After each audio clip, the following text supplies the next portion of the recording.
মাগরিবের নামাজের পরে হাসবুনাল্লাহু নি'মাল ওয়াকিল এই দোয়াটা যদি 33 বার করে পাঠ করতে পারে, আল্লাহ পাক নগদে তাকে 4টা পুরস্কার দান করে দেয়। যেরকম সুবহানাল্লাহ। এবং এই পুরস্কারগুলো আপনি নিজের চোখে দেখতে পারবেন যে হাসবুনাল্লাহু নি'মাল ওয়াকিল এই দোয়াটা পাঠ করার কারণে আল্লাহ পাক আপনাকে কি কি বেনিফিট দান করেছে। 1 নম্বরে আল্লাহ পাক আপনার দুশ্চিন্তা, আপনার টেনশন আল্লাহ পাক দূর করে দিবে। আপনি যত বড় দুশ্চিন্তায় থাকেন না কেন, আপনার টেনশন আপনাকে একদম শেষ করে দিচ্ছে। আপনি যদি হাসবুনাল্লাহু নি'মাল ওয়াকিল মানে আল্লাহ আমার জন্য যথেষ্ট, আল্লাহ আমার জন্য অভিভাবক হিসেবে যথেষ্ট, আপনি যদি দোয়া করতে পারেন, আল্লাহ পাক বলেন যে আমি আল্লাহ পাক তার টেনশন, তার দুশ্চিন্তা একেবারে দূর করে দেই। এটা হলো প্রথম নম্বর বেনিফিট। দ্বিতীয় নম্বর বেনিফিট হলো যে এই দোয়াটা যদি কোনো ব্যক্তি নিয়মিত পাঠ করতে পারে, রাসূল সাল্লাল্লাহু আলাইহি ওয়াসাল্লাম বলেন যে আল্লাহ রাব্বুল আলামিন তার বিপদ আপদ বালা মুসিবত আল্লাহ পাক দূর করে দেয়। এটা আল্লাহ পাক নিজেই তার জন্য সাহায্যকারী হয়ে যায়। বিপদ আপদ বালা মুসিবত তার সামনে আর কিচ্ছু রাখে না। আপনি যত হাসবুনাল্লাহু নি'মাল ওয়াকিল পাঠ করবেন, তত আল্লাহ পাক আপনার সামনে থেকে বিপদ বালা মুসিবত দূর করে দিবে। এটা হলো 2 নম্বর।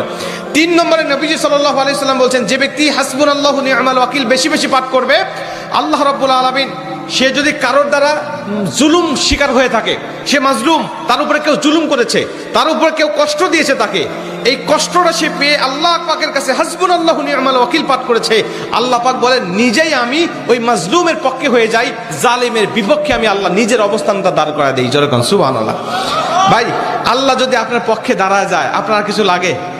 আল্লাহ যদি আপনার জন্য সাহায্যকারী হয়ে যায়, আর কিছু লাগে? আপনাকে কোন জালিম আপনার উপর জুলুম করছে, আপনি হয়তো বা সেই জালিমের কাছে আপনি কিচ্ছু না, একেবারে তুচ্ছ, কিন্তু আল্লাহ তো তার থেকে অনেক বেশি শক্তিশালী। আল্লাহ পাক বলে যে আমি তখন ওই মাজলুমের পক্ষে দাঁড়া যাই, ওই জালিমের বিপক্ষে দাঁড়া যাই, আমি আল্লাহ আমার নিজের মতো করে আমি তখন বিচারটা শুরু করে দেই। যেরকম সুবহানাল্লাহ। এজন্য যদি কেউ আপনার উপর জুলুম করে, আপনি হতাশা হবেন না, আপনি কষ্ট পাবেন না, আপনি আসমানের দিকে মুখটা উঁচা করে বলবেন হাসবুনাল্লাহু নি'মাল ওয়াকিল নি'মাল মাওলা ওয়া নি'মান নাসির। আপনি এই দোয়াটুকু শুধু পাঠ করবেন, দেখবেন যে আল্লাহ পাক আপনার সব হতাশা, সব দুশ্চিন্তা, সব টেনশন আল্লাহ পাক মুহূর্তের মধ্যেই আল্লাহ পাক আপনার দূর করে দিয়েছে। যেরকম সুবহানাল্লাহ। এবং 4 নম্বরে রাসূল সাল্লাল্লাহু আলাইহি ওয়াসাল্লাম বলছেন যে তাকে আল্লাহ পাক দুনিয়া এবং আখিরাতের কল্যাণগুলো আল্লাহ পাক তাকে দান করে দেয়। দুনিয়াতে যত কল্যাণ, যত খারাপই আছে এগুলো দূর করে দেয়, কল্যাণগুলো আল্লাহ পাক দান করে দেয়।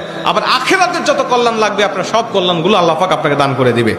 আল্লাহ পাক আমাদের সবাইকে এই 4টি ফজিলতগুলো পাওয়ার আশায় হলেও আল্লাহ পাক আমাদের সবাইকে এই হাসবুনাল্লাহু নি'মাল ওয়াকিল এটা মাগরিবের পরে 33 বার, অনেক মুহাদ্দিস বলছেন ফজরের পরে 33 বার, যদি কোনো ব্যক্তি 11 বার পড়তে চায় সমস্যা নেই, কিন্তু 33 বার পড়তে পারলে সবচেয়ে ভালো ফলাফল পাওয়া যায়।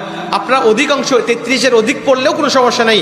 এক কথায় যে ব্যক্তি হাসবুনাল্লাহু নি'মাল ওয়াকিল বেশি বেশি পাঠ করবে, আল্লাহ পাক তাকেই এই ফজিলতগুলো দান করবে। যেরকম সুবহানাল্লাহ। যতগুলো আমলের কথা বলা হয়েছে আল্লাহ পাক আমাকে সহ সবাইকে